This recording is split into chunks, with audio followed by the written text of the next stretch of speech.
Hello viewers, now I've been trading options professionally for many years. I even had a role as a market maker, and I can tell you that's one of the nastiest jobs you can have in option trading, because you've got to take on all the rubbish and still make money from it. So hopefully I've got the right experience under my belt to help you in the options trading world. And in this video I'm going to take you through 5 strategies I think are great for starting in the world of options. Options trading becoming far more popular now globally than it ever has been for a long while. So important to get it right to start with. So like I said, 5 strategies I think with a small account, maybe $3,000 or less, that you should be looking at to start with and knowing exactly how they function and get them into your options trading portfolio. So with that, let's take a look at them. With $3,000 or less, you can still do a lot in the world of options trading. Now, you might have been, brought into the idea of options trading by all those YouTube videos and TikToks out there with fancy strategies and names. You don't need to do that to start with. There's some simple strategies that can work very effectively, to get you off and running in the world of options trading. And every trade matters. When you've got a small account, you've got to really know what and how these options strategies work. So it's not a case of being clever and fancy and throwing trades around like you're the next wizard of options trading. This is what you really need from your options account.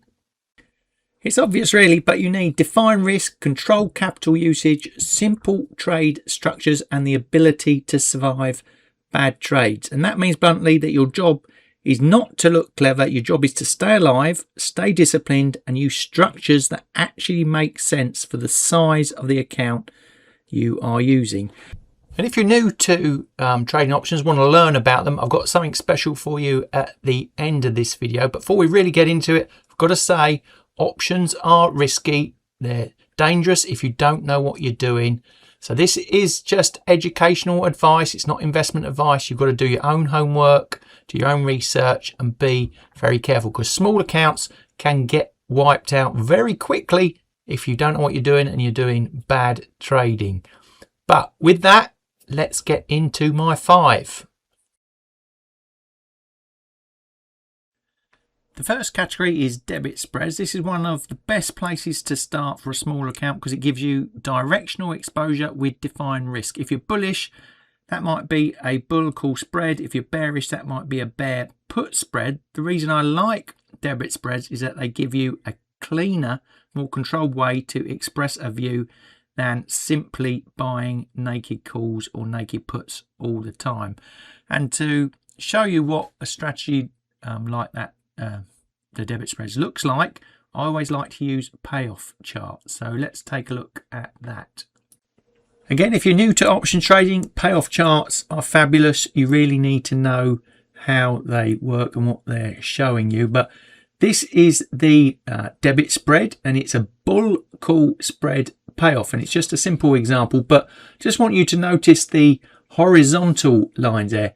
At the bottom, that's the maximum you can lose, and at the top is the maximum you can make. So this is slightly bullish, as in you are expecting the price of whatever you're trading to go up, but you're capped to the downside and capped to the upside. So it's a good risk play, but with a slight edge to it for direction. So let's take a simple example. Say the stock is trading at $100. You buy the 100 call for $4.50 and you sell the 110 call for $1.50. That means your net cost is $3 or $300 for one spread. So now the structure is clear. Your maximum loss is $300. Your maximum profit is $700. Your break even expiry is 103. So that is one of the big strengths of the structure. You know where you stand from the beginning. The risk is capped, the payout is defined, the capital requirement is sensible. Now, of course, the downside is that if the move does not happen or does not happen strongly enough or quickly enough, you can still lose the entire debit paid. So this is not some magic cheat code, but it's a very good directional tool for a smaller account. If I had a small account and wanted a clean way to express directional swing views, debit spreads would be one of the first places I'd look. Fancy making some income? Well, this is what the second strategy is all about. It's credit spreads. You collect premium up front in exchange for taking on a defined risk. And for a smaller account, that is a very important category because it shifts your mindset slightly away from needing a big move and towards probability, structure, and controlled premium selling. So here's a payoff chart again, and this is a bull put spread payoff. Your point of view, you might be bullish or neutral. That might be for the bull put spread that you see here. If you're bearish or neutral, that might be for the bear call spread. And although the payoff looks similar to the debit spreads, it's the way you put the combination of options together are giving you this payout profile. Again, capped to the downside and the upside, but like we said, you're taking a premium up front for your point of view. So again, using an example, let's say the stock is around $100. You sell the 95 put for $2.20 and you buy the 90 put for 70 cents. That gives you a net credit of $1.50. So $150 comes in upfront as an income. Now the numbers become very clear. Your max profit is the credit received, so $150. Your max loss is the width of the spread minus the credit, so $350, and your break even is $93.50. So this category is useful in credit spreads because you do not need the stock to explode in your favor. You just need it not to break the wrong level badly enough. But here is where small account traders get into trouble with the credit spreads. They get seduced by the premium. They see money come in and start selling too many spreads or trading them too wide. That's where the damage happens. You've got to have a strategy in place. You've got to know what you're doing with these guys. So yes, credit spreads are useful, but in fact, for many small account traders, they should probably become one of the core categories. They are, once you understand them, a very good strategy to implement, but they still need discipline, position sizing, and proper risk management. So the third category is something called leaps. Basically longer dated options around calls and puts. I'm almost getting into the realms of investing here rather than trading, because the category for when they're stipulated should be longer than a year's worth of expiry. But one of the biggest problems in option trading is not just getting direction wrong, but getting timing wrong.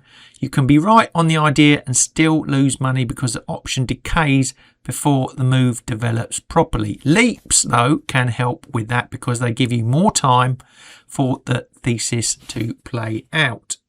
So the payoff diagram is quite straightforward for this one. It's either long calls or long puts, but just over a longer expiry. So the bottom horizontal line there for the long call is the maximum you can lose. And then we've got that 45-degree line going up there. That's the profit and loss line. Once we go past break even, we are making money. So if you're bullish long term, a market, a stock, then maybe this is for you.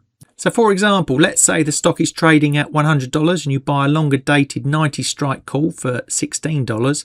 That is a capital outlay of $1,600. Now that's a serious chunk of a $3,000 account, which is exactly why you need to think carefully about where leaps fit in. The attraction's obvious. You've got time on your side. You're not forced into the same short-term urgency as, say, weekly options traders, but the trade-off is that the position can tie up a lot of capital, and it is still an option, it's still premium, it's still exposed to pricing dynamics, and you can still lose. So I do think leaps deserve a place in the framework because they offer a different kind of exposure, but for a smaller account, I would not want to build anything around them unless the structure and the underlying really made sense. The fourth category is calendar and diagonal spreads. This is where things start to become a bit more sophisticated, but also more interesting, because this category lets you combine longer dated exposure with shorter dated premium selling. So you can see this payoff shape is very different. It's a bit more sophisticated and takes some getting used to, but the PMCC there stands for poor man's covered call, and that's a typical strategy in this type of setup. So let's take a look at that example. So let's say the stock is at $100. You buy a 12-month 90 call for $15 and then sell a 1-month 105 call for $2. That gives you a net cost of $13 or $1,300. Now, unlike a plain vertical spread, this is not a completely static shape because the long option still has time value after the short option expires.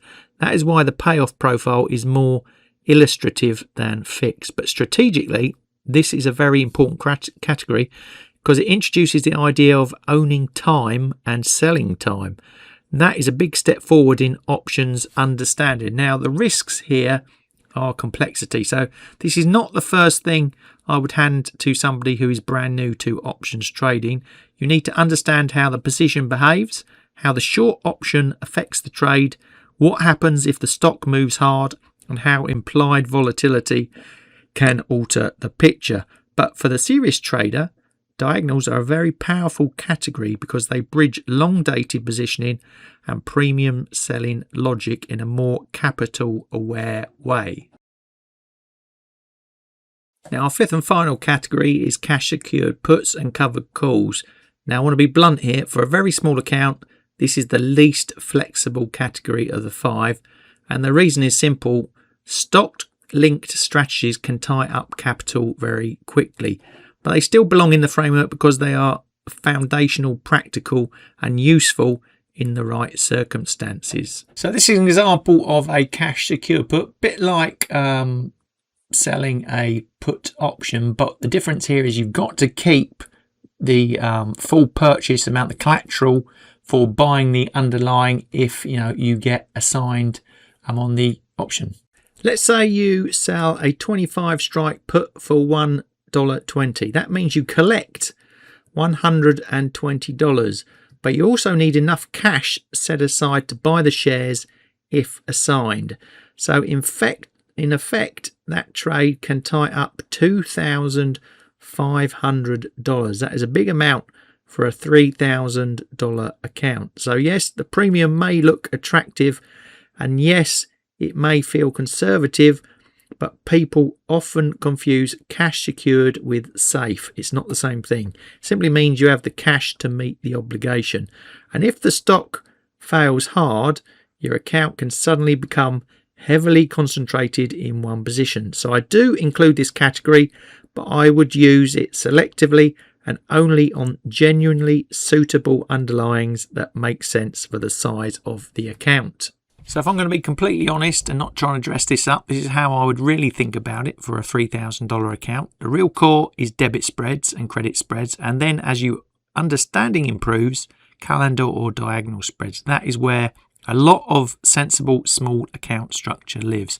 Leaps can be useful, but they can tie up too much capital if you're not careful. And cash secured puts, covered calls absolutely have a place, but in a very small account, they can become restrictive very quickly. So if somebody asked me where to spend most of the time learning first, I'd say this: learn verticals properly, learn the logic of debit and credit spreads, then build up into more advanced time structure concepts like diagonals.